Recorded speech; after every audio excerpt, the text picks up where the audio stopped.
की तलाश कर वो प्रभु कौन है, ये जानने के लिए कृपया अवश्य सुनिए जगत गुरु तत्वदर्शी संत रामपाल जी महाराज के अमृत वचन। तो पुण्यात्माओं, जिस वस्तु से सुख होना है वो परमात्मा की भक्ति है, साधना है। उस सत्य भक्ति से यहां भी सुख होगा और जब संसार छोड़कर चलेंगे, हम एक वायुयान में बैठकर जाएंगे। आए हैं सो जाएंगे, राजा रंग फकीर, एक सिंहासन चढ़ कर जहां एक बंधे जात जंजीर। जो व्यक्ति भक्ति नहीं करता, यदि साधना भक्ति कर रहा है, शास्त्र विधि को त्याग कर मनमानी पूजा करता है, और जो भक्ति नहीं कर रहा, ये व्यक्ति फिर बहुत दुर्गति को प्राप्त होकर मरते हैं और मृत्यु के उपरांत इनकी बहुत बुरा हाल होता है। यम के दूत इनको पकड़ कर ले जाते हैं, बांध कर रस्सियों से, जंजीरों से, और धर्मराज के पास जाकर खड़ा कर देते हैं। और जो परमेश्वर कबीर जी की सत भक्ति करते हैं, उनको परमात्मा जहाज में बैठाकर और सतलोक ले जाता है। अपने आत्मा, ये हमने पहचान लिया इतने प्रमाण देख करके कि परमात्मा कौन है, कैसा है। ये हमारे सदग्रंथों ने भी प्रमाण कर दिया और साथ में उन महापुरुषों ने भी प्रमाणित कर दिया जिनको भगवान प्राप्त हुए। अब जैसे अभी तक परमात्मा के विषय में निराकार ही एक लोकवेद बना हुआ था कि परमात्मा निराकार है, तो ये केवल दंत कथा थी, यथार्थता नहीं थी। आज पुण्यात्मा परमात्मा की कितनी रजा आपके ऊपर है। इस कलयुग के अंदर ये वो समय है, ये कलयुग का वो स्वर्ण युग है, भक्ति युग है। इसमें मोक्ष प्राप्ति होगी, सतलोक मिलेगा। और आपका जन्म मनुष्य का, और मनुष्य जन्म पाकर के फिर आपको ये स्थान मिल गया जहां से मोक्ष होगा, तो धन है आपके माता पिता जिससे जन्म हुआ। आप कितने पुण्यकर्मी प्राणी हो। लाल की कीमत को लाल नहीं जानता, जौहरी को ज्ञान होता है। ये दास जौहरी है, आप उस परमात्मा के लाल हो जिनके विषय में परमात्मा ने कहा, गोता मारूं स्वर्ग में और जा बैठूं पैताल, कह कबीर ढूंढता फिरूं अपने हीरे मोती लाल। अब परमात्मा ने आपको शिक्षा दी पूरे विश्व को, और अब उसका तरीका, पहले तो स्वयं आते थे, प्रकट होते थे जगह, एक एक दिन में हजार हजार जगह प्रकट हो करके, और अपने बच्चों को तत्व ज्ञान सुनाया करते थे। उनको चार्ज कर जाते थे, उस भक्ति को करवाते थे, लेकिन कुछ दिनों के बाद हम फिर भूल भाल जाते थे, संसारिक लोगों की बातों में आ जाते थे, और परमात्मा को एक सिंपल संत मानकर हम उससे विमुख हो जाते थे। लेकिन वो दयालु चाहते थे कि इस भक्ति युग तक इनके अंदर भगवान की आस्था बनी रहे और इनके मनुष्य जीवन होते रहे, इनके अंदर परमात्मा की चाह बनी रहेगी। जैसा कि आज सत्संग में आपने सुना, सुबह के सत्संग में, कि दो प्रकार से मानव शरीर प्राप्त होता है। एक तो टर्न वाइज मिलता है, 84 लाख योनियों के भोगने के उपरांत एक मानव शरीर मिलता ही मिलता है। यदि उस मानव शरीर में उसको परम संत नहीं मिलते, भक्ति प्रारंभ नहीं होती, तो फिर 1,84 योनियों का चक्कर उसका फिर शुरू हो जाता है। और दूसरा वो उनको मिलता है जो पहले जन्म में मनुष्य थे, उससे पहले में भी हो सकता वो मनुष्य हो। तो जो ऐसे मनुष्य जीवन से तुरंत मानव शरीर प्राप्त है, वो भक्ति में तुरंत लग जाते हैं। उनको चाहे कोई नकली गुरु मिलो, चाहे असली या कोई परंपरागत साधना हो, वो रह नहीं सकते भक्ति में। तो वो परमात्मा ने पहले हमारे साथ ऐसी लीला कर रखी है, जैसे आज से 600 वर्ष पहले मालिक जब आए थे सन 1398 से 1518 तक, सन 120 वर्ष रहे थे और हमें तत्व ज्ञान सुना सुना कर, मंत्र दे करके और हमें चार्ज करके, लेकिन हमने उनको भगवान नहीं माना। क्यों नहीं माना? क्योंकि हम अशिक्षित थे और हमारे धर्मगुरु ये चतुर थे, ये अज्ञानी थे, इनको तत्व ज्ञान नहीं था, इनको सदग्रंथों का भी ज्ञान नहीं था, लेकिन ये संस्कृत भाषा अवश्य जानते थे और संस्कृत भाषा के कारण इन्होंने परमात्मा को फेल कर दिया कि सभी सदग्रंथ संस्कृत भाषा में लिखे हैं और कबीर तो एक जुलाहा है, धानक है, ये शूद्र जाति का है, ये सदग्रंथों को कैसे समझ सकता है? इसने कोई ब्राह्मण इसको पढ़ा नहीं सकता, और ब्राह्मण ही उस समय शिक्षा के अधिकारी थे। अपनात्मा, लेकिन उस लीला, उस मालिक की लीला ने ये काल क्या जान सकता है? यदि उस समय परमात्मा ब्राह्मण वर्ण में होते और शिक्षा ग्रहण कर लेते और वो ये बातें बताते तो फिर भी किसी ने नहीं मानना था। लेकिन आज ये ना यकीन होता, विश्वास होता कि कबीर इज गॉड, तो ये कहने वाले मिल जाते कि ये ब्राह्मण था, इसने संस्कृत पढ़ ली और समझ में आ गई थी, इसने जान लिया होगा उसमें। ये एक न्यारी कृपा करके कह दाता कि आज हम उनके सामर्थ्य से ये जान जाएंगे कि कबीर परमात्मा है, क्योंकि उनको संस्कृत का ज्ञान नहीं था, लेकिन सब ग्रंथों का ज्ञान था और अपने सिंपल लैंग्वेज में उसको बोलकर सच्चिदानंद घन ब्रह्म की वाणी, कबीर वाणी में लिपिबद्ध करवा देते, जो आज हमारे सामने प्रमाणित है। तो पुण्यात्माओं, सबसे पहले आज के सत्संग में आपको थोड़ा सा ये सिद्ध करते हैं कि परमात्मा साकार है या निराकार। उसके बाद फिर आपको बताएंगे कि मोक्ष होगा कैसे। हमें परमात्मा का भी पता लग गया कि कबीर इज गॉड, और ये भी पता लग गया सदग्रंथों में कि परमात्मा साकार है, मनुष्य दृश्य है, लेकिन वो मिले कैसे, उसकी प्राप्ति कैसे हो, उस लोक में कैसे जाया जा सके जहां जाने के बाद साधक फिर जन्म मृत्यु में कभी नहीं आता, वहां परम शांति को प्राप्त होता है। आज का सत्संग ये दो टॉपिक आपको दिखाएंगे, सुनाएंगे, प्रमाण देंगे। पुण्यात्मा, देखो परमात्मा की रजा आपके ऊपर कैसी है। थोड़ी सी गर्मी होती है, परमात्मा बच्चा अपनी प्यारी आत्माओं के अमृत बरसा देते हैं, ठंड सी कर देते हैं कि ताकि ये बच्चे परमात्मा की मेरी महिमा को सुन ले। यदि अच्छी ठंड कर दी तो तुम सारे लटके लेने लग जाओगे, न पड़े बैठे बैठे सोओगे। तो जितनी आवश्यकता है उतना ही अपने बच्चों को डोज देंगे। और पुण्यात्माओं, जिसमें पूरा विश्व इस सत भक्ति को स्वीकार करके और अपने अपने घरों में ये पांचों यज्ञ किया करेगा, फिर देखना। सतयुग में ऐसा होता था, इतने पुण्यकर्मी प्राणी होते थे, यदि कोई 10 व्यक्ति बैठकर और चर्चा कर देते थे कि भगवान वर्षा नहीं हुई, आपके बच्चे दुखी हो गए, उसी समय परमात्मा वर्षा कर देते थे। यानी कोई अभाव सतयुग में नहीं होता था। पिता से पहले पुत्र नहीं मरता था, स्त्री विधवा नहीं होती थी।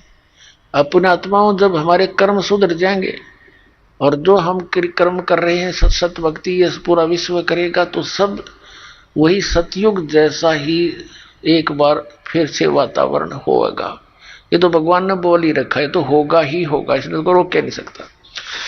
तो ये तरीका अब स्टार्ट हो गया, इसकी प्रारंभ हो गया है अब सतयुग आने का। इस ज्ञान से बात बनेगी।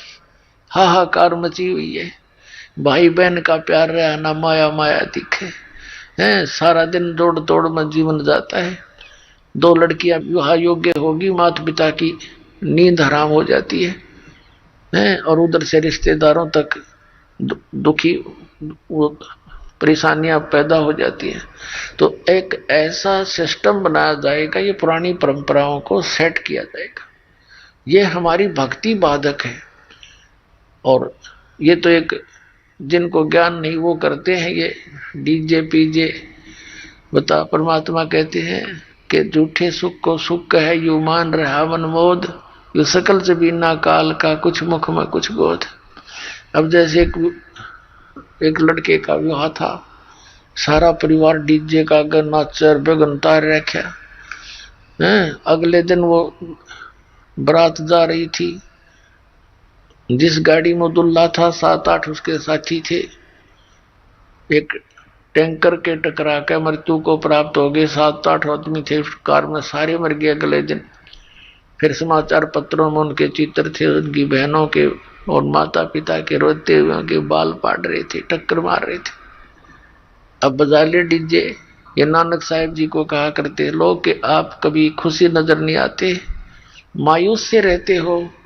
तो वो कहा करते ना जाने काल की कर डारे, किस विध ढल जा पासावे, और जिन आते सरते मौत खुड़क दी, उन्होंने केड़ा हंसावे।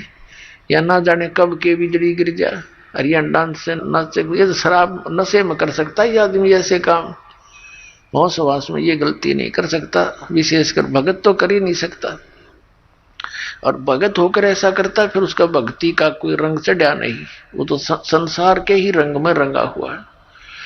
तो नानक साहिब जी से फिर पूछा करते थे, हे भगवान क्या आप कभी प्रसन्न नहीं होते, आप कभी खुशी नहीं मनाते।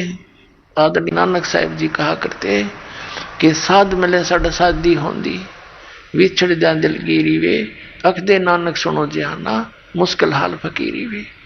कि जब सत्संग होता है, सत्संग क्या करते थे नानक साहिब जी, कहते थे जब सत्संग होता है और मेरे बच्चे वापस आते हैं तो मुझे खुशी होती है, और जब ये यहाँ से जाते हैं सत्संग होने के बाद अपने अपने घरों को, तो मुझे चिंता लग जाती है कि कहीं काल के दूत मेरे इस बाग को खराब ना कर दें, किसी पौधे को कीड़ा ना लग जाए, यानी कोई काल का दूत भ्रमित ना कर दे।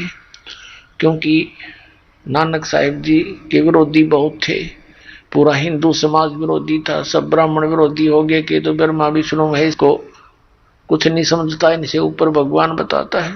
तो कहते थे कि जब ये मेरे बच्चे वापस आ जाते हैं साधु संगत, तो मेरी खुशी का ठिकाना नहीं रहता कि ये बचे हुए हैं काल के दूतों से। तो कहते थे साध मिले साड़ी शादी होंदी, ये भक्त आते हैं सत्संग होता है वो हमारी शादी है, विवाह है, वो खुशी है।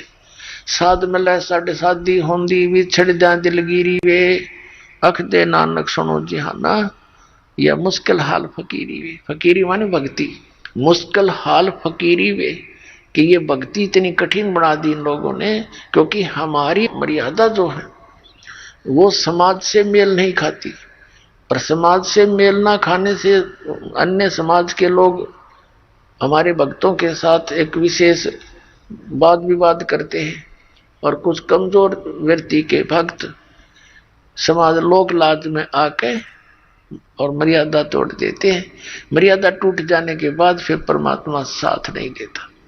तो पुण्यात्मा हमने इन सब व्यवस्थाओं को सेट करना है।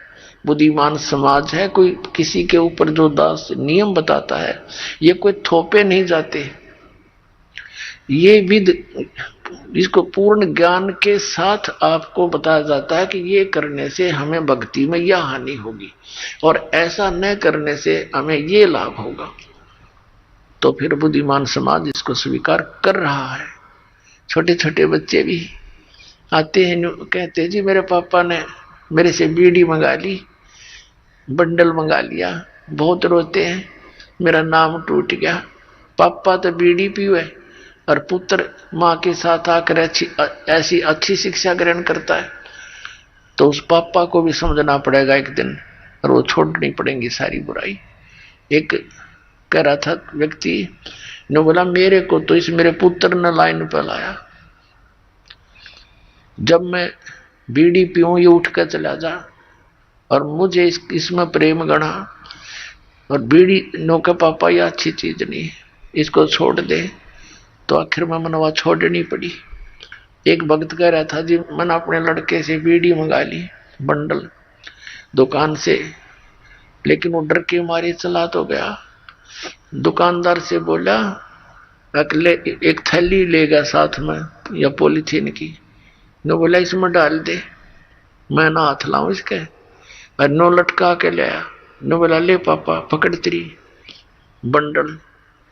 वो कहने लगा क्यों ऐसे क्यों लाया तू? अगर मेरा नाम टूट जा, 5-6 वर्ष का लड़का था, मेरा नाम खंडित हो जाएगा, जा हाथ लग गया इसके। तो बुद्धिमान व्यक्ति था वो भी कहने लगा उस दिन मेरे एकदम जैसे घड़ों पानी पड़ जाया करे। अरे यू बालक तो इतनी समझ रखता कि इतनी बुरी चीज हाथ लाने में पाप इसके, और मैं पी रहा हूँ। न बोला मैंने उससे दिन तोड़ दी वह सारी बीड़ी, उसके बाद छुआ नहीं और नाम ले लिया आके। तो पुण्यात्मा ऐसे सुधार हो गए। पुण्यात्मा ये शराब कोई पीने की चीज है। एक बार दास दिल्ली के अंदर सत्संग करने गया था, पाठ करने किसी, तो उनका एक चाचा था, वो उनके घर से थोड़ा बाहर साइड में रहता था। उसकी चाची आई, बड़ा रोने लग रही बुरी तरह। तो मैंने कारण पूछा माँ भैया क्यों रो रही है बहन बेटी? उसने बताया जी मेरा चाचा पालम एयरपोर्ट पे अच्छे सर्विस करता है और सारी की शराब पी जाता है। इनके घर पे कई बार तो आटा भी नहीं होता, यहां से ले जाती है। आज से लगभग 10-12 वर्ष पहले की बात है। वो कह रहा था ये लगभग 20,000 रुपये लेता है और कर्जा कर रखा है इसने शराब पी पी के। अपने आत्माओं वो छोटी छोटी बच्ची थी, उसकी 3-4 लड़कियां थी, लड़का नहीं था उसमें। तो वो लड़कियां भी बताती हैं कि महाराज जी मेरा पापा आया करे ना जब घर पे, हम तो आते मेरी माँ को पीटते हैं, हम माँ को छुटाते हैं तो हमें भी पीटता है। वो बड़े वाली थी, 12-13-14 वर्ष की। वो कहती थी मैं तो अपनी माँ के ऊपर गिर जाती हूँ जब मेरी माँ को पीटता है, और मेरी छोटी बहनें चारपाई के नीचे घुस जाती हैं डर की मारी। बताओ, अरे जिस पापा ने उन बच्चों को सीने से लगाना चाहिए था वो इस शराब पी का आवे और वो उस तक छुपते फिरे।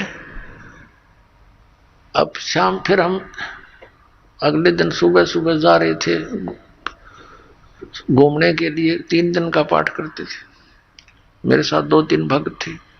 तो वो बहन रास्ते में खड़ी पाई और कहने लगी जी, और गेल उसकी सास आई, कहने लगी जी आ जाओ थोड़ी देर बैठ कर जाओ, चाय पानी बनावांगे। और हम बैठ गए, हम चल कि इसका पति आया हुआ है उसने कुछ समझा दो। हम वहां जाकर बैठ गए, हम उसके आंगन से मैं बैठ गए। गर्मियों का दिन था, सुबह सुबह छाया थी, सूर्योदय हुआ ही था, और वो जा रहा था घूमन फिरन शहर से पट्टे को। उसकी इंतजार में हम बैठ गए। उधर से उस बहन ने चाय बनाने के लिए एक डेगची चढ़ा दी चूल्हे पे, पानी डाल लिया और उसने उसके नीचे अग्नि जला दी। घर पर ना चीनी ना चा ना दूध। अब वो उस चूल्हे दौरा बैठी, लकड़ी जला, कम से कम आध घंटा हो गया।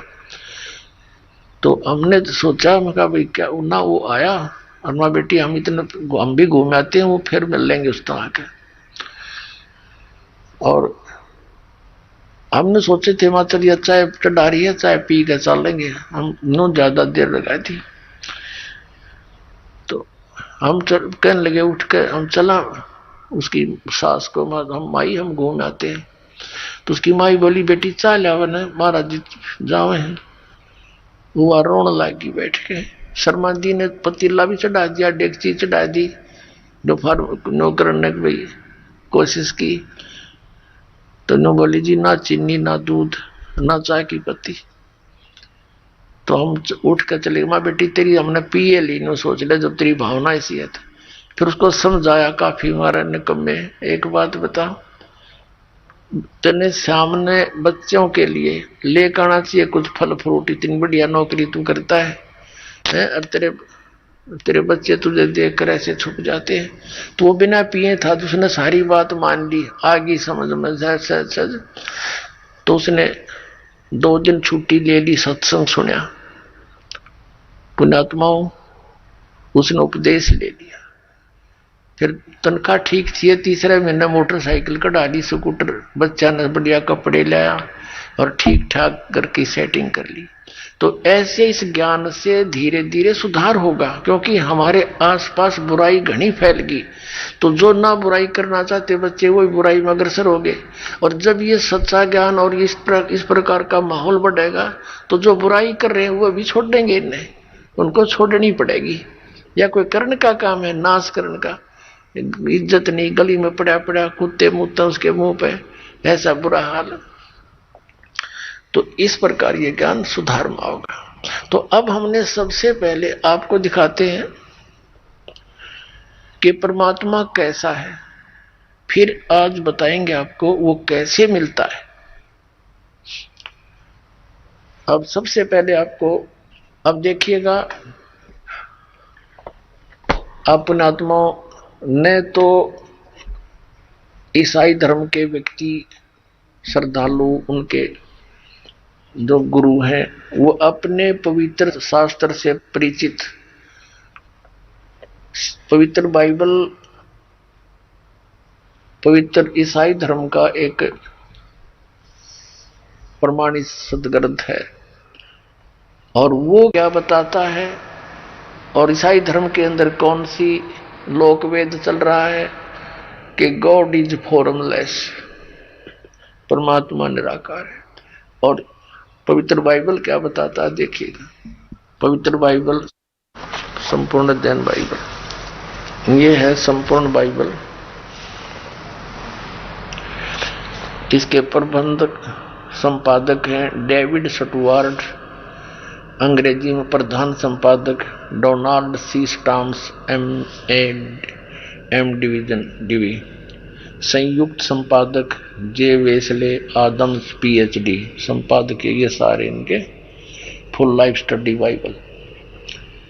अब इसकी कति स्टार्ट में बिल्कुल उत्पत्ति के अंदर ये देखिएगा, ये सृष्टि की यहां से शुरू होती है, इसके यहां से 4 पृष्ठ से जेनेसिस यानी सृष्टि उत्पत्ति आरंभ। आदि में परमेश्वर ने आकाश और पृथ्वी की सृष्टि की। पृथ्वी बेडौल और सुनसान पड़ी थी, गहरे जल के ऊपर अंधियारा था। परमात्मा का आत्मा जल के ऊपर मंडराता था। जब परमेश्वर ने कहा कि उजियाला हो तो उजियाला हो गया। और परमेश्वर ने उजाले को देखा अच्छा है, और परमेश्वर ने उजियाले को अंधेरे से अलग किया। और परमेश्वर ने उजियाले को दिन और अंधियारे को रात कहा। सांझ हुई, भोर हुआ, इस प्रकार ये पहला दिन हुआ। तो ऐसे फिर ये दूसरा दिन हुआ और कुछ रचना की, फिर तीसरा दिन हुआ, ऐसे कुछ, अब चौथा दिन। यहाँ फिर सांझ हुई, भोर हुआ, चौथा दिन हुआ। अब हम यहां आ जाते हैं 5वें दिन पर। भोर हुई, ये प्रश्न नंबर 5 पर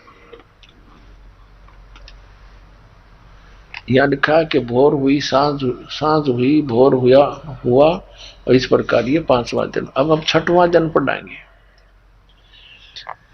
फिर परमेश्वर ने कहा, हम मनुष्य को अपने स्वरूप के अनुसार अपनी समानता में बनाएं।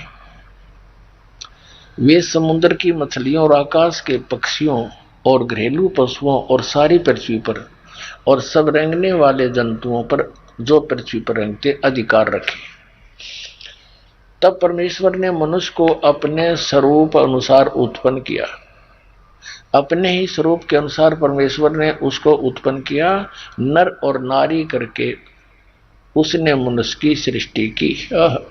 अपने आत्माओं, परमात्मा ने मनुष्य को अपने जैसा बनाया और नर नारी करके उनकी उत्पत्ति की। तो भगवान कैसा? नर आकार होया सिद्ध। हरि ने पूछ ले परमात्मा कैसा है? गॉड इज फॉर्मलेस, एक दंत कथा बना रखी।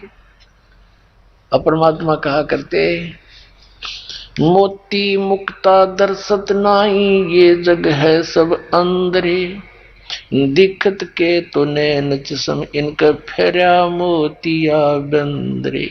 ये दिखत थे विद्वान और इनका फिर रहा था मोतिया बंद अज्ञान का। अब आगे देखना, एक और कंसेप्ट क्लियर कर क्या है इस पवित्र बाइबल में, कि परमात्मा का आदेश किसी भी व्यक्ति को मांस खाने का नहीं है। देख क्लियर होगा। अब यहाँ 5वें पृष्ठ पढ़ रहे हैं हम, प्रथम अध्याय का, और 26वां श्लोक हमने पढ़ लिया। 26 में फिर परमेश्वर ने कहा, हम मनुष्य को अपने स्वरूप के अनुसार अपनी समानता में बनाए। तब परमेश्वर ने मनुष्य को अपने स्वरूप के अनुसार उत्पन्न किया। अपने स्वरूप के अनुसार परमेश्वर ने उसको उत्पन्न किया, नर और नारी करके उसकी सृष्टि की। अब आगे देखो, परमेश्वर ने उनसे कहा, सुनो, जितने बीज वाले छोटे छोटे पेड़ सारी पृथ्वी के ऊपर हैं और जितने वृक्षों में बीज वाले फल हैं, वे सब मैंने तुमको दिए हैं, वे तुम्हारे भोजन के लिए। छोटे छोटे बीज वाले पेड़ कौन से हैं? ये बाजरा, ज्वार, मकई, गेहूं, चने, और बाकी ये फल फ्रूट पेड़ पौधे। कहते केवल ये खाने का आदेश है, मांस खाने का नहीं तुम्हारे को। अब आगे देखो, ये तुम्हारे भोजन के लिए। और जितने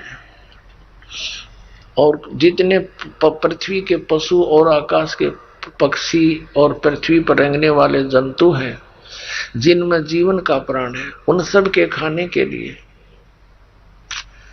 मैंने सब हरे हरे छोटे पेड़ दिए हैं। और वैसा ही हो गया। तब परमेश्वर ने जो कुछ बनाया था सब, अब देखो, इन किसी को भी मांस खाने का नहीं है अधिकार, पशु पक्षियों को भी। तब परमेश्वर ने जो कुछ भी बनाया था देखा, सबको देखा तो क्या देखा? बहुत अच्छा है। सांझ हुई, भोर हुई, फिर यो इस प्रकार 6वां दिन हो गया। तो इस प्रकार यूं आकाश और पृथ्वी और उसकी सारी सेना का बनाना समाप्त हुआ। फिर परमेश्वर ने अपना काम जिसे वह करता था 7वें दिन समाप्त किया, और उसने अपने किए हुए काम से 7वें दिन विश्राम किया। और परमेश्वर ने 7वें दिन को आशीष दी और पवित्र ठहराया, क्योंकि उसमें उसने सृष्टि की रचना करके सारे काम से विश्राम लिया। अपने आत्मा, अब ये जिसने ये सारी सृष्टि रची वो परमात्मा सतपुरुष है। उसने ये सारी सृष्टि रच के फिर काल को हैंडओवर कर दी इस ज्योत निरंजन के।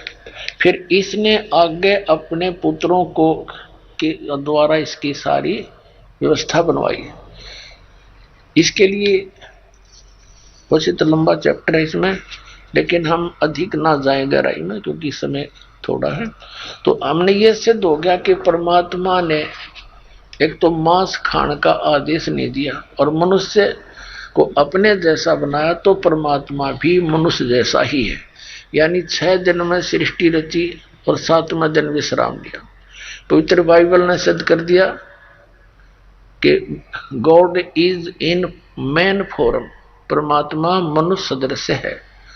उसकी स्वरूप की स्थिति तो कबीर परमेश्वर ने अपनी बताई रखी है कि वहां जीव आत्मा जाती है, हंस आत्मा, उसका तो इतना नूर होता है, इतना तेज होता है शरीर का, 16 सूर्य जितना प्रकाश ओनली पूरी बॉडी का। और नर मनुष्य जैसा ही है। और परमात्मा का एक रोम में समझो, बाल में, रोम को समझो, करोड़ सूर्य मिला दे, करोड़ चंद्रमा, इतनी एक रोमकोप की शोभा है परमात्मा की। वो इतने समर्थ है। तो जीव और ब्रह्म एक नहीं हो सकता। जीव तो अलग है, जैसे आत्मा और परमात्मा ये कभी एक कैसे हो सकते? एक जैसे मनुष्य जो है एक मजदूर व्यक्ति है, एक राजा है, दोनों ही मनुष्य हैं, लेकिन उनके समर्थता में बहुत अंतर है। ऐसे ही आत्मा और परमात्मा में भिन्नता है। अब इसके साथ साथ आप किसी मुसलमान धर्म से के किसी श्रद्धालु से पूछिए परमात्मा कैसा है, कहते हैं परमात्मा तो बेचून है, बेचून माने निराकार।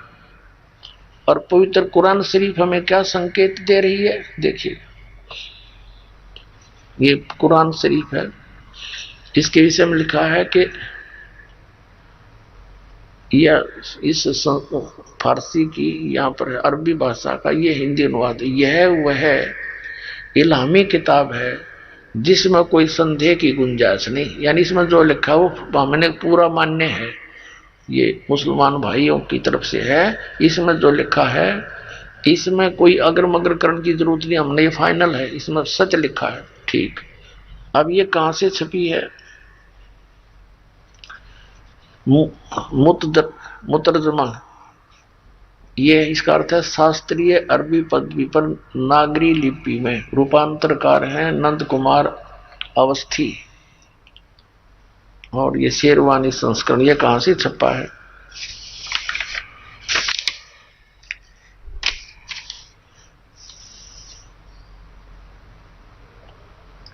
ये कुरान शरीफ शेरवानी संस्करण, प्रकाशक है लखनऊ किताब घर, मौसम बाग, सीतापुर रोड, लखनऊ। अब हम इसके,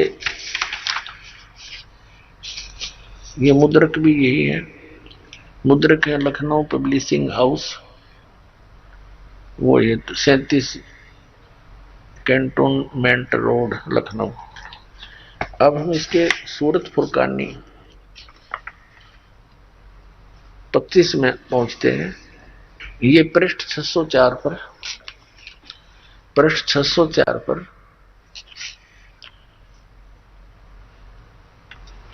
और ये कुरान शरीफ सूरतुल फुरकानी, ये सूरत फुरकानी 25 इसका। यहां हम नीचे देखेंगे ये 52 नंबर आयत, इसमें लिखा है, ये तो अरबी भाषा को एज इट इज देवनागरी लिपि में लिखा है, जैसे रोमन भाषा में अंग्रेजी में लिखा करें हिंदी को, ये ऐसे लिखा, फला तुतियल काफिरन व जाहिदों बिही जिहादन कबीरन। अब इसमें कंसेप्ट कति क्लियर है, ये कबीर शब्द है। कबीरन जैसे संस्कृत में जैसे उत्तमम लिखते हैं, उत्तमम वो मैं हटा दिया जाता है, लास्ट वाला अलंत वाला उत्तम रह जाता है, तो ऐसे कबीरन यो कबीर शब्द है सीधा। इसका कंसेप्ट थोड़ा सा और क्लियर करना पड़ेगा। ये पवित्र कुरान मजीद है, इसका नाम बदल रखा है, बाकी अक्षर का भी अंतर नहीं है। देखिए ये कुरान मजीद है, मुतरजम अरबी, ऑफिस प्रकाशक है ऑफिस बुक डिपो, 422 मटिया महल, जामा मस्जिद, दिल्ली 6।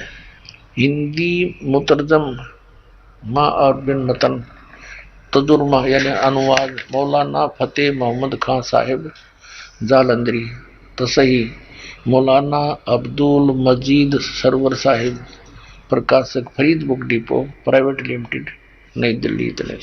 मुद्रक है मोहम्मद, प्रस्तुत करता है मोहम्मद नासिर खान। ये सारी डिटेल दी है इनकी प्रकाशक की। अब इसको दिखाते हैं थोड़ा सा, सिर्फ एक लाइन दिखाएंगे इसकी। ये है, इसमें पृष्ठ नंबर 576 है और वही कुरान मजीद है, कुरान शरीफ को से मजीद। ये सूरत फुरकानी, सूरतुल फुरकानी 25, इसके उसी तरह नीचे ये तो एज इट इज पूरी उर्दू में, अरबी भाषा को उर्दू भाषा में लिखा है और इससे फिर हिंदी में लिखा है, फला तुतियल काफिरन ने जाहिदों बिही जिहादन कबीरा। अब कबीरा लिखो से कबीरन लिखो, इसका अर्थ कबीर है, सीधी सी बात है, ये कबीर है ये शब्द। अब हम फिर से उसी कुरान शरीफ, पवित्र कुरान शरीफ को प्रमाण में लेते हैं। ये हमने कुरान मजीद रख दी, उससे सिर्फ ये देखना था अब हम फिर आगे उसी 604 पृष्ठ पे कुरान शरीफ के सूरत फुरकानी 25 के और प्रश्न नंबर, ये इसमें उर्दू है वही, और इसको फिर पहले अरबी भाषा को हिंदी में लिखा है और फिर इसका अनुवाद हिंदी में किया है, वो अलग दिखाएंगे। ये है फला तुतियल काफिरन व जाहिदून बिही जिहादन कबीरन। इन्होंने यहाँ क्या किया, इसका अनुवाद यहाँ लिखा है हिंदी में। ये 52वीं आयत है, 51वीं यहाँ समाप्त होगी। तो ए पैगंबर, तुम काफिरों का कहा न मानना और इस कुरान शरीफ की दलीलों से उनका सामना बड़े जोर से करो। इन्होंने कबीर का अर्थ बड़ा कर दिया। अब इसका क्या अर्थ है ये दास बताएगा। हजरत मोहम्मद जी को जिस अल्लाह ने, गॉड ने, खुदा ने ज्ञान दिया, वो अल्लाह मुसलमान धर्म का अल्लाह है, यानी हजरत मोहम्मद जी का वो खुदा है। और इनका मानना है कि हजरत मोहम्मद जी को ज्ञान खुदा ने दिया, उसका कारण चाहे आकाशवाणी रहा हो या कोई फरिश्ते को आदेश दिया, उसने जो का त्यों सुनाया, उस उनके अल्लाह का फरमान, आदेश, और या कोई वह आई, वह बोले हैं जैसे हजरत मोहम्मद जी कपड़ा उड़ कर लेट जाते थे, उनके अंदर कोई चीज बोल रही थी, कोई फरिश्ता प्रवेश करके, और सारा कांपने लग जाते थे, फिर आवाज आती थी, लिखने वाले लिख देते थे। इस प्रकार कुरान शरीफ की इन आयतों का, यानी कुरान शरीफ का ये रिटर्न कार्य हुआ। अब इसमें क्या बताया है, हजरत मोहम्मद का जो खुदा है वो कह रहा है हजरत मोहम्मद को, जो कुरान शरीफ का ज्ञान दाता है, वो कह रहा है कि मैं तुझे जिस कबीर नामक अल्लाह के विषय में जानकारी दे रहा हूं, ये वो परमात्मा है जिसने सारी सृष्टि की रचना की है और जिसने 6 दिन में सब सृष्टि रची और 7वें दिन तख्त पर जा बैठा, ये कबीर नामक अल्लाह है। और ये पाप नाशक है, ये अपने भक्तों के, अपने उपासकों के गुनाहों को भी खूब खबरदार है, खूब जानता है, उनको नाश कर सकता है। तो उसकी खबर, जिसने 6 दिन में सृष्टि रची, 7वें दिन तख्त पर जा विराजा, वो परमात्मा कबीर है। उसकी खबर किसी बाखबर से पूछ देखो।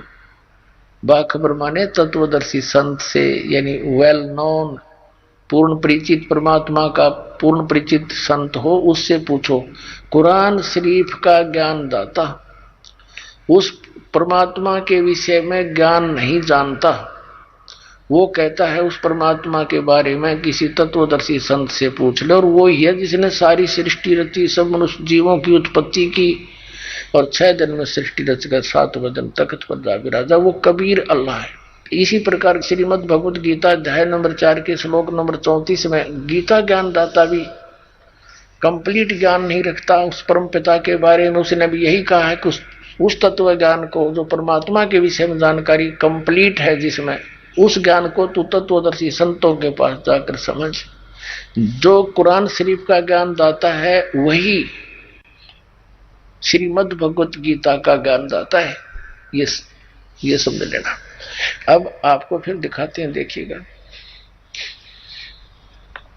अब हम यहां पढ़ रहे थे प्रश्न नंबर 604 पे, अब 605 पे पढ़ा, 605 पे ये अनुवाद पढ़ा इस अरबी भाषा की आयत का, आयत नंबर 52 का, ये 51 यहाँ खत्म होगी, ये 52 है। इस 52 का यहाँ अनुवाद किया है इन्होंने हिंदी में। अब कुरान शरीफ का ज्ञानदाता कहता है, तो ए पैगंबर यानी ए हजरत मोहम्मद, तू काफिरों का कहा ना मानना। जो कबीर को परमात्मा नहीं मानते वो काफिर हैं, वो अन्य देवी देवताओं की पूजा करते हैं, बुतों की, जो ना उनको लाभ दे सकते ना हानि कर सकते। तो काफिरों का कहा ना मानना, और इस कुरान यानी इस से, यानी कुरान की दलीलों से जो मैं तुझे ज्ञान दे रहा हूं, से उनका बड़े जोर सामना जोर से करना। अब जिहाद माने झगड़ा नहीं है। अब इसका अर्थ क्या है पुण्यात्माओं, कि कुरान शरीफ का ज्ञानदाता कह रहा है कि जो कबीर नामक अल्लाह है वो पूर्ण परमात्मा है, समर्थ है। और ये जो काफिर है, अन्य उपासना करते हैं, ये उसको भगवान नहीं मानते। तू इनकी बात में मत आना और इनके साथ डटकर मुकाबला करना, लड़ झगड़ा नहीं करना, यानी इनकी बात नहीं मानना, सीधी सी बात है। वो कबीर परमात्मा के लिए तू संघर्ष करना। अब आगे देखो, अब आयत नंबर 52 का हमने सुन लिया। 53 का अनुवाद देखेंगे 607 पृष्ठ पे, इन्हीं का किया हुआ है। ये 53वीं आयत यहां शुरू होती है। और वो कबीर नामक अल्लाह जिसके विषय में चली है बात 52 में, तो वो उसके विषय में कहा कि और वही है जिसने, वो कबीर नामक अल्लाह वही है जिसने 2 दरियाओं को मिला चलाया, एक का पानी मीठा प्यास बुझाने वाला और एक का खारी और कड़वा, और दोनों में एक आड़ और मजबूत रोक बना दी। अब 54 नंबर आयत में क्या कहा? और वही है जिसने पानी की बूंद से आदमी को पैदा किया, फिर उसको साहिबे नसब यानी किसी का बेटा या बेटी, और ससुराल वाला यानी किसी का दामाद बहू बनाया। और तुम्हारा परवरदिगार हर चीज करने पर शक्तिमान है। और का अल्लाह यानी काफिर अल्लाह के सिवाय ऐसों को पूजते हैं, अन्य देवताओं को, जो न उनको नफा पहुंचा सकते हैं और न उनको नुकसान पहुंचा सकते हैं। और काफिर तो अपने परवरदिगार से पीठ दिए हुए हैं, मुंह मोड़े हुए हैं। पुण्यात्माओं, ये कुरान शरीफ का ज्ञान हजरत मोहम्मद का खुदा उसको बता रहा है। ये मुसलमानों का खुदा है जो पवित्र कुरान शरीफ का ज्ञान दाता है। ये ध्यान रखना, जिसे निष्कर्ष निकलेगा। देखो अब 55 पढ़ ली। काफिर तो अपने परवरदिगार से मुंह मोड़े हुए हैं, धन्य उपासना करते। अब 56 में, ए पैगंबर, हमने तुमको खुशखबरी सुनाने और सिर्फ अजाब से डराने के लिए भेजा है। और 57 में, इन लोगों से कहो कि मैं तुमसे इस अल्लाह के हुक्म पर कुछ मजदूरी नहीं मांगता। हाँ, जो चाहे अपने परवरदिगार तक पहुंचने की राह इख्तियार कर ले। अब 58 नंबर में, और ए पैगंबर, उस जिंदा, इसका अर्थ कर दिया जिंदा का न चैतन्य, ये जिंदा महात्मा के रूप में परमात्मा कबीर जी मिले थे। वो उस जिंदा पर भरोसा रखो जो कभी मरने वाला नहीं है, अर्थात वो अविनाशी है। और तारीफ के साथ उसकी पाकी बयान करते रहो और अपने बंदों के गुनाहों से अर्थात पापों से वह काफी, इन्होंने ये कबीर का अर्थ यहाँ काफी कर दिया। यह लिखना था वह कबीर खबरदार है, वो खूब जानता है। ये 58 नंबर आयत है। यहाँ दिए इधर 58 नंबर में यो खबीरा शब्द लिखा है। इवाद ही यू कबीर कहो से खबीर कहो, थोड़ा बोलने में फर्क हो, जैसे अपने लोकल भाषा में फर्क हो जाता है। जैसे पलवल साइड में लोकल व्यक्ति वहां के पलवल को परवर बोलते हैं, परवर, वो पलवल नहीं कहते, परवर। और दरिया को वो दरिया बोलते हैं, दरिया। रे को ले को रे बोलते हैं, तो है मतलब वही। तो ऐसे इस भाषा में थोड़ा बहुत अंतर होने से खबीरा लिख दिया। यो है कबीरा, कबीरा को से खबीरा एक ही बात। देखना ये इवाद ही कबीरा है। ये क्या लिखा है कि वाकफा बिही बिजुनुबी इवाद ही खबीरा। इवाद ही माने पूजा के योग्य, पूजा करण जोगा, भक्ति करण जोगा, तो वो कबीर है। यानी इवाद ही, जैसे कहते हैं ना इबादत, इबादत माने पूजा, इवाद ही माने पूजनीय, वो खबीरा यानी कबीर परमात्मा है। और इसका अर्थ यहाँ किया है, देखना इस 58 का यहाँ अर्थ किया है इन्होंने। ये 58वां है यहाँ से। ए पैगंबर, उस जिंदा पे भरोसा रखो जो कभी मरने वाला नहीं है। आइए अब हम उन श्रद्धालुओं के अनुभव जानते हैं जो जगत गुरु तत्वदर्शी संत रामपाल जी महाराज जी से दीक्षा प्राप्त कर चुके हैं तथा उनके द्वारा बताए गए भक्ति मार्ग पर चल रहे हैं। नमस्कार सर। नमस्कार सर साहब जी। सर क्या नाम है आपका? सर मेरा नाम है अमित यादव। सर कहाँ से हैं आप? सर मैं दिल्ली बदरपुर से आया हूँ सर। सर क्या काम करते हैं आप? सर मैं दवाइयों का काम करता हूँ, सप्लाई का। सर संत रामपाल जी महाराज से नाम दीक्षा आपने कब ली? सर मैंने संत रामपाल जी महाराज से 2014 जनवरी में नाम दीक्षा ली। सर संत रामपाल जी महाराज से नाम दीक्षा लेने से पहले आप क्या भक्ति साधनाएं करते थे? सर संत रामपाल जी महाराज से नाम दीक्षा लेने से पहले हम एक संत जी से जुड़े हुए थे जो दामाखेड़ा से थे और उनका नाम था रामदास, जो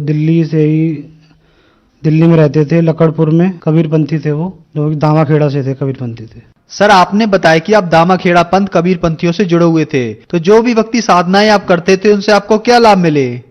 सर लाभ तो कोई नहीं होता था, बल्कि हम बहुत नशा करा करते थे उस टाइम पे और बहुत बिगड़ गए थे बहुत ज़्यादा। जैसे कि हम गांजा पिया करते थे और दारू, और हमने जो है नशे की गोलियां भी खाई हैं, कैप्सूल भी हमने बहुत खाए हैं। और हम उल्टे सीधे हम सुबह घर से निकल जाते थे और पूरे दिन नशा करते रहते थे। हमारे घर वाले बहुत चिंता करते थे, फिर भी हमें कोई ध्यान नहीं था, हम पूरे दिन नशे में रहते थे। और जो है जो भी नशे थे सारे नशे मैंने करे हैं, गुटखा, बीड़ी, सिगरेट, कुबेर, गांजा, और जो है मैंने यहाँ तक कि गोलियां भी, इंजेक्शन भी मैंने नशे के लगाए हैं। और जो कि हम पूरे दिन घर से बाहर रहते थे और नशा ही करते थे, बहुत गंदा लत पड़ गई थी हमें नशे की। और सर जो हम नशा करा करते थे, तो जैसे कि मैं जागरण में भी काम करता था, जो कि माता के जो जागरण होते हैं उसमें काम करा करता था।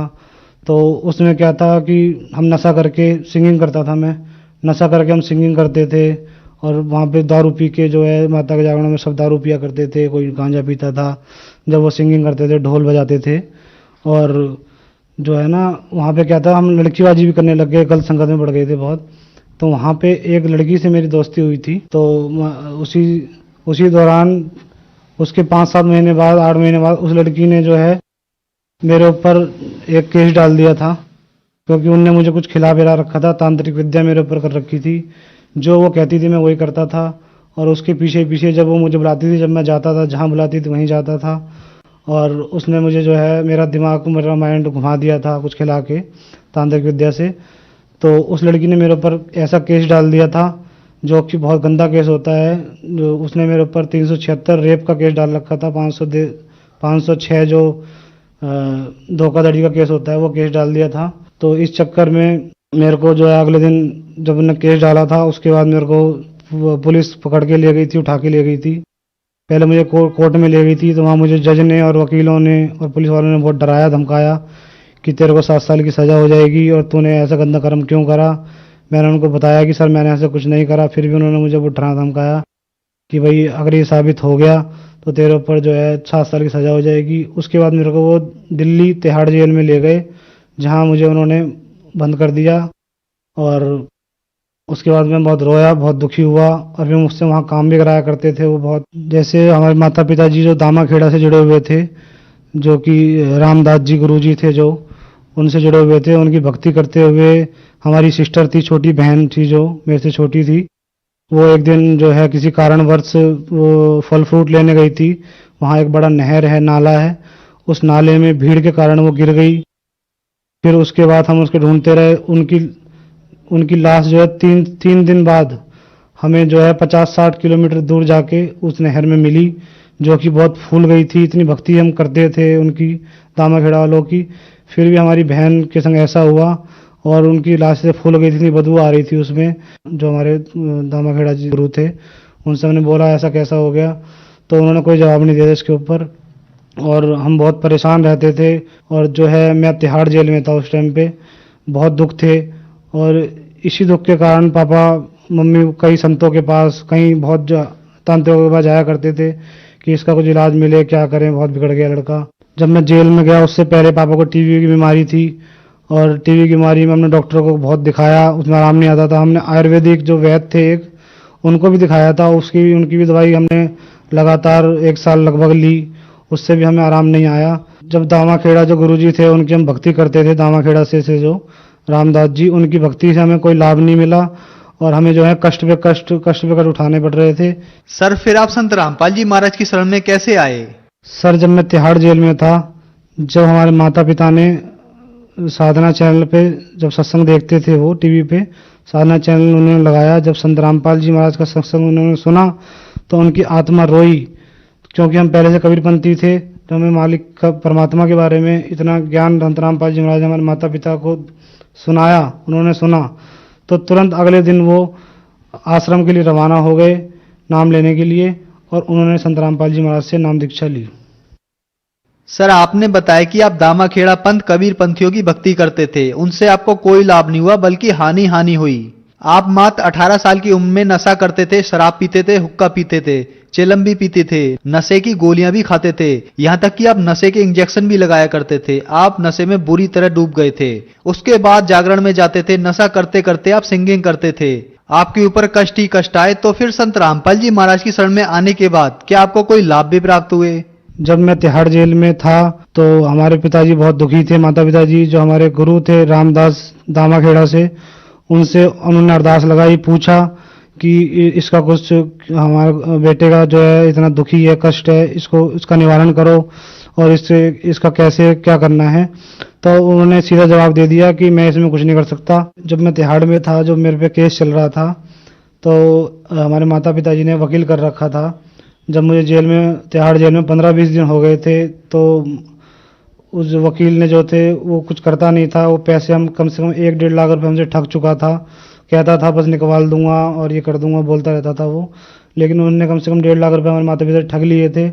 जब सदगुरु रामपाल जी महाराज से हमारे माता पिताजी ने नाम लिया, उसके बाद लगभग 5-7 दिन बाद जब मेरी मिलाई के दिन था, उस दिन माता पिताजी मेरे से मिलने आए, तिहाड़ जेल में, दिल्ली में है जो, और मेरे को उन्होंने बताया कि बेटा हमने संत रामपाल जी महाराज जो है बरवाला में उनका आश्रम है, सत्संग, हम उनका सत्संग सुन के हमने उनसे नाम दीक्षा ले ली है, और आप भी ऐसा करा करो और संत रामपाल जी महाराज की जय बोल के प्रणाम करा करो, तो परमात्मा आप पे दया करेंगे। तो मैं जो है डेली, फिर पहले वहाँ जेल में देवी देवताओं की, हनुमान जी की और शंकर जी की बहुत भक्ति करा करता था।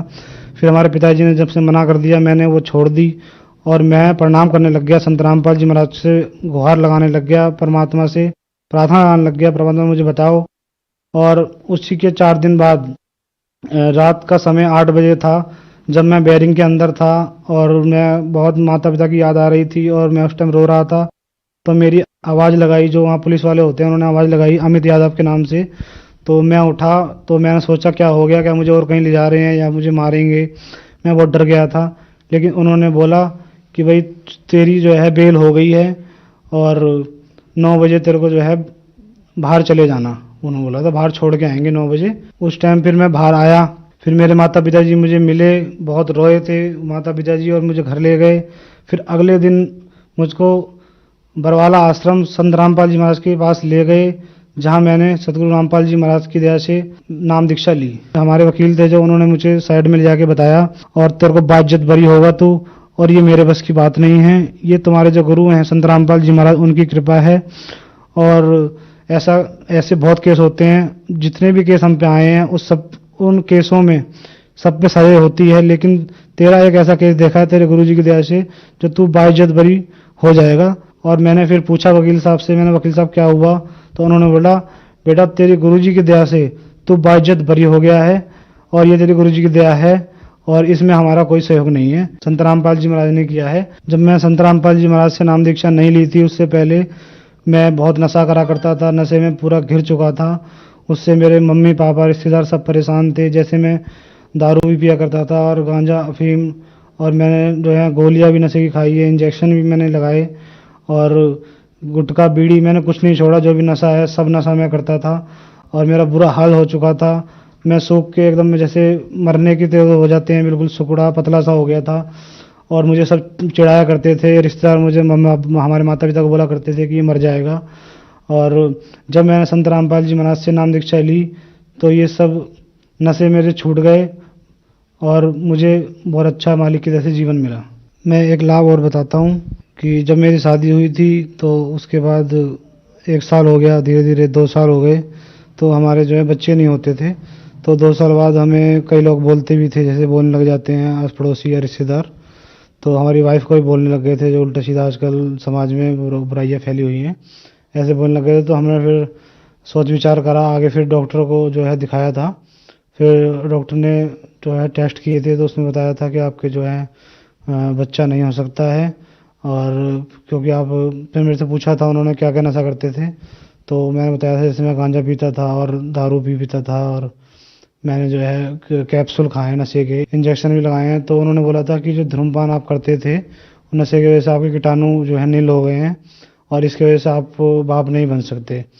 तो जब मैंने संत रामपाल जी महाराज से उसके 1 साल बाद, मतलब शादी के 3 साल बाद, जब मैंने संत रामपाल जी महाराज से नाम लिया और मालिक से हृदय में अपने प्रार्थना लगाई मालिक से, तो फिर संत रामपाल जी महाराज की दया से फिर मेरे लड़का हुआ।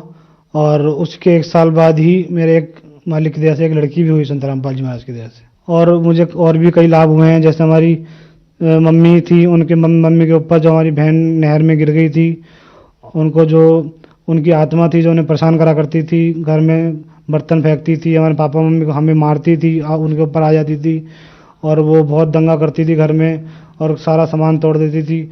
तो हम उनको नाम दीक्षा लेने से पहले, संत रामपाल जी महाराज से नाम दीक्षा लेने से पहले, हम उनको एक सहारनपुर में कोई तांत्रिक बैठते हैं, उनके पास ले गए थे। तो उन्होंने हमें बताया था कि मैंने आपकी जो लड़की है उसकी आत्मा को बांध लिया है और अब ये नहीं आएगी।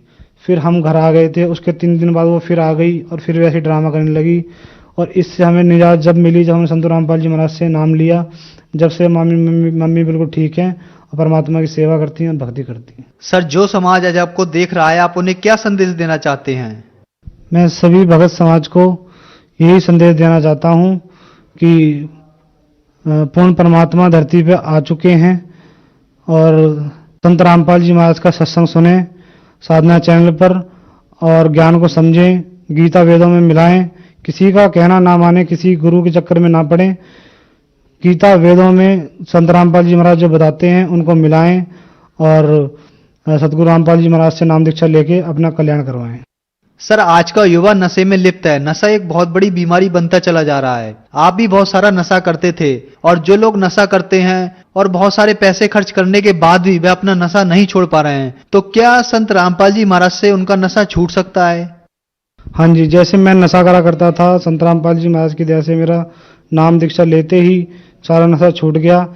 ऐसे ही जो मेरे भाई और बुजुर्ग जो भी हैं जो नशा करते हैं, उनको मेरा संदेश है संत रामपाल जी महाराज की दया से कि जो है नशे को त्यागें और संत रामपाल जी महाराज से नाम दीक्षा लें। और संत रामपाल जी महाराज से नाम दीक्षा लिए बिना आपको नशा नहीं छुड़ा सकते। सरकार भी बहुत सी अभियान चलाती है नशे के ऊपर, और लेकिन उसमें कुछ फायदा नहीं होता। अगर नशा छूट सकता है तो सिर्फ संत रामपाल जी महाराज की शरण में आके नशा छूट सकता है, अन्यथा कहीं नहीं। सर, संत रामपाल जी महाराज की शरण में कैसे आ सकते हैं? चैनल पर संत रामपाल जी महाराज का सत्संग आता है, जिस सत्संग में नीचे पीली नंबर प्लेट पे जो है नंबर आते हैं, फ़ोन नंबर आते हैं, उन पे फ़ोन करके आप नामदान सेंटर के जगह जगह हर क्षेत्र में, हर जिले में संत रामपाल जी महाराज के नामदान सेंटर खुले हुए हैं, वहाँ से आप नाम दीक्षा लेके अपनी भक्ति करें और अपना कल्याण करवाएं। धन्यवाद सर। धन्यवाद सत साहिब जी।